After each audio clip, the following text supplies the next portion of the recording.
Marami po yung nagko-comment sa atin mga ka-farmers tungkol sa brand ng feeds na nagpapabigat daw sa mga baboy.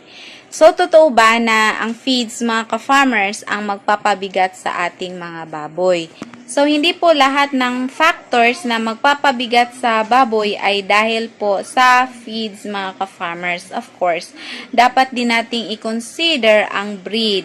Importante po ang breed ng baboy mga ka-farmers para ito ay mabigat at mas madaling lumaki. Kasi napapansin ko, meron akong hybrid, yung Dorok Pietrain mga ka-farmers.